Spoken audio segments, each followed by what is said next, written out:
আজকেও মিস্ত্রি কাজে আসে নাই, তবে না এসে ভালোই হয়েছে। কিছু বাটাম আর নেট আনা ছিল না, সেগুলো আজকে নিয়ে আসছি, কালকে সুন্দরভাবে শেষ করে দেবো আলহামদুলিল্লাহ। তো আজকে অনেক সকালে ঘুমের থেকে উঠছি, প্রায় 6টার সময় ঘুমের থেকে উঠছি। আর যেহেতু আমার ফার্মে কোনো হাঁস মুরগি নাই, সেক্ষেত্রে আর কি অত সকালে ঘুমের থেকে উঠা যায় না, সেক্ষেত্রে আর কি আজকে একটু সকাল সকালে ঘুমের থেকে উঠছি। তো দেখতেই পাচ্ছেন একটা হাঁস, সেটা মূলত আর কি বেলজিয়াম হাঁস। সেটা আমাদের এখান থেকে 300 টাকা কেজি নিয়েছে। এটা এক ভাইয়ের কাছ থেকে নিয়ে আসছি। ওনার আরো অনেক হাঁস আছে এবং অনেক ফার্ম আছে, বিশেষ করে উনি আর কি পোল্ট্রি মুরগি লালন পালন করে, মানে ব্রয়লার মুরগি, এগুলো আর কি সে বেশি লালন পালন করে।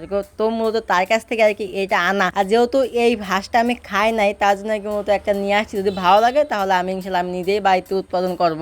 আর এই হাঁসটার ওয়েট ছিল হচ্ছে গিয়ে 3 কেজি 250 গ্রাম, মানে এক কথা আর কি 1000 টাকার হাঁস 300 টাকা কেজি, আর কি 980 টাকার মতো দাম হয়েছে, মানে সেই 1000 টাকাই হয়ে গেছে। আমার ফার্মের প্রায় সব কাজই শেষ, এখন আর কি বাটাম মারতে হবে আর নেট মারতে হবে, এই হচ্ছে কি মূলত কাজ আছে। তো যেহেতু আমার ফার্মের জন্য বাটাম কিনতে হবে, মানে বাটাম যা ছিল সব শেষ হয়ে গেছে, তাই মূলত আজকে 2টা গুলি কিনলাম। তো আজকে গুলিটা কিনছি হচ্ছে অন্য এক জায়গা থেকে। আগে যেখান থেকে কাঠ ভাঙাইতাম সেখান থেকে কাঠ কিনি নাই। তো কিনি নাই কিসের জন্য, এটা নিয়ে একটা ভিডিও থাকবে ইনশাল্লাহ। ওটা নিয়ে আমি অন্য এক সময় আরেকটা ভিডিওতে আমি আপনাদেরকে বলে দেবো যে ওইখান থেকে কিনি নাই কিসের জন্য, তো আর এখান থেকে কিসের জন্য কিনলাম সেই বিষয় নিয়ে একটা ভিডিও থাকবে। তো আজকে মূলত 2টা গুলি কিনছি। তো 2টা গুলি কিনে আর কি মিলে উঠাইছি। মিলে উঠানোর পরেই দেখি যায় কি ওনাদের যে আর কি করাত বলে, সেই করাতটা ভেঙে যায়, মানে কাটাও মিল। আমার যে গাছটা আছে সেই গাছটা ফাড়েও নাই, না ফাড়ে আগে উনি আর কি দেখে ফেলে যে এই করাতটা মানে আর কি 2 খণ্ড হয়ে গেছে, আর একটু হলে আর কি ভেঙে যাবে। তো উনি আবার সুন্দরভাবে জুড়াই দিচ্ছে। তো সেটা আর কি আমি দেখলাম যে উনি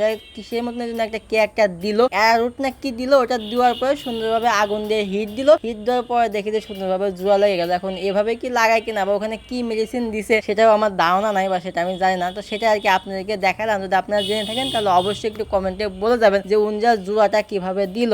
আজকে সারাদিনে অনেকটা গরম পড়েছে, এতটা গরম যা বলার বাইরে, একদম অসহ্যকর। তবে যাক আলহামদুলিল্লাহ মিস্ত্রি না এসে ভালোই হয়েছে। আপাতত আজকের দিনটা অতটা কাজ করা লাগে না। আজকের দিন যে অতটা কাজ করা লাগে না সেটাও ভুল, কাজ করেছি। প্রায় 5 থেকে 6টা বাঁশ কাটেছি আমরা নিজের ঝাড়, এবং কি বাসামগুলো নিয়ে আসছি। আবার যে হাঁসটা আনলাম সেই হাঁসটাও আমি সুন্দরভাবে আমিই বানাইছি। তো দেখতেই পাচ্ছেন এই হচ্ছে কি আমার ঘর, মানে এই পর্যন্ত শেষ হয়েছে। ইনশাল্লাহ কালকে যদি মিস্ত্রিরা আসে তাহলে 3 ভাগের প্রায় 3 ভাগই শেষ হয়ে যাবে, হয়তো সামান্য একটু কাজ থাকবে, মানে এক কথায় আর 2 দিনকের কাজ আছে। 2 দিন কাজ করলে টোটাল সম্পূর্ণভাবে শেষ হয়ে যাবে। তো আজকের ভিডিওটার মধ্যে আর কি এটা নিয়েই, তো এর বেশি আর কিছু কথা বলবো না, এখানে শেষ করবো। তো সবাই ভালো থাকবেন, সুস্থ থাকবেন, দেখা হবে কালকে নতুন আর একটা ভিডিওতে। আল্লাহ হাফেজ।